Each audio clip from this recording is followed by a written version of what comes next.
మంత్రివర్యులు గౌరవనీయులు శ్రీ చంద్రబాబు నాయుడు గారికి, ఉప ముఖ్యమంత్రి శ్రీ పవన్ కళ్యాణ్ గారికి, యువ నాయకుడు శ్రీ లోకేష్ గారికి, ఈ రోజున మనం సంస్మరణ సభ జరుపుకుంటున్న శ్రీ రామోజీరావు గారి కుటుంబ సభ్యులందరికీ, ఇచ్చేసిన పెద్దలకు అందరికీ నా హృదయపూర్వక నమస్కారాలు.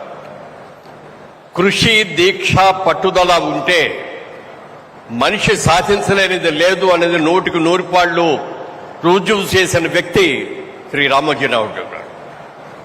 ఆయన ఒక వ్యవసాయ కుటుంబంలో పుట్టిన వ్యక్తి అయినా, ఉద్యోగ నిమిత్తం కొన్ని రోజులు ఉద్యోగాలు చేసినా, తన ఊహలకి, తన ఆశయాలకి వ్యాపార రంగంలో దిగాలి, పత్రికా రంగంలోకి దిగాలి అని చెప్పి, మీడియా రంగంలోకి రావాలి అని చెప్పి ఆయన రావటం, ఆర్థిక బిజినెస్ లో కూడా రావాలి అని చెప్పి మార్గదర్శి లాంటి ఒక అద్భుతమైన సంస్థ నిర్మించడం, ఎన్నో ప్రభుత్వ బ్యాంకులు కూడా దివాళా తీసిన ఈ రోజుల్లో గత 50 సంవత్సరాలుగా అద్భుతమైనటువంటి విజయాలను సాధిస్తున్న మార్గదర్శిని కొంతమంది ఇబ్బందులు పెట్టాలని ప్రయత్నం చేసినా వాళ్ళు ఎవరి వల్ల కూడా కాలేదు అని చెప్పి, అలాంటి నీతిగా నిజాయితీగా ఉండే సంస్థలు ఎప్పటికైనా గట్టిగా నిలబడతాయని కూడా నేను తెలియజేస్తూ, మరి అలాంటి వ్యక్తి సినిమా రంగంలో కూడా ఆయన ఎంతో కృషి చేశారు. డిస్ట్రిబ్యూటర్గా కానీ, ప్రొడ్యూసర్గా కానీ ఆయనకున్న శక్తి సామర్థ్యాలకి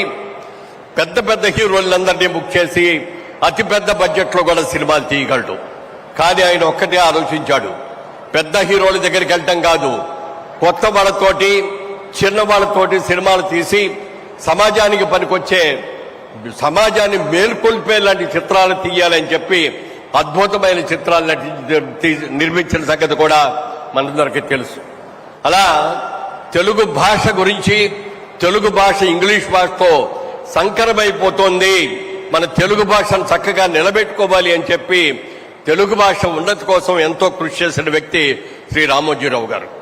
ఒక వ్యవసాయ కుటుంబంలోంచి వచ్చిన వ్యక్తిగా ఈనాడు పేపర్తో పాటు అన్నదాత ప్రతి ఆదివారం నాడు కూడా రైతు సమస్యల్ని, పంటలు ఎలా పండించాలి, పంటలకు వచ్చే రోగాల్ని ఎలా చేయాలి అనేది ఆయనే స్వహస్తాలతో ప్రతిదీ కూడా రాసేటువంటి వ్యక్తి శ్రీ రామోజీరావు గారు. అలాగే ఈనాడు పేపర్లో ప్రతిరోజు కూడా ఎడిటోరియల్ అంతా కూడా ఆయన స్వహస్తాలతోనే రాస్తారు తప్ప ఇంకొకరి బాధ్యత వహించరు. రామోజీ ఫిల్మ్ సిటీ వాళ్ళ వరల్డ్ వైడ్ గా మనం గర్వంగా చెప్పుకోదగలిగినటువంటి ఒక అద్భుతమైన సిటీ నిర్మించిన ఖ్యాతి కూడా మన రామోజీరావు గారికే తగ్గింది. రామోజీరావు కొంతమంది బతుకుండగానే చనిపోయిన వాళ్ళ లెక్క, కానీ మరికొంతమంది చనిపోయిన తర్వాత కూడా బతుకుండే వ్యక్తులు ఉంటారు. అలాంటి వ్యక్తుల్లో ప్రముఖంగా చెప్పుకోవాల్సింది రామోజీరావు గారు. ఆయన ఎక్కడికి వెళ్ళలేమన్నది, ఆయన ఆత్మ మన చుట్టూనే జరుగుతుంది, ఆ రామోజీ ఫిల్మ్ సిటీ చుట్టూనే జరుగుతుంది. తెలుగు ప్రజల అభివృద్ధి కోసం పాటుపడుతూనే ఉంటుందని తెలియజేస్తూ, వారి ఆత్మకు శాంతి కలగాలని, వారి కుటుంబ సభ్యులకి అందరికీ కూడా నా సానుభూతిని ప్రకటిస్తూ, ఇంత మంచి కార్యక్రమాన్ని ఏర్పాటు చేసినటువంటి రాష్ట్ర ముఖ్యమంత్రికి, ఉప ముఖ్యమంత్రులకు నా హృదయపూర్వక కృతజ్ఞతలు తెలియజేస్తాను. జై హింద్.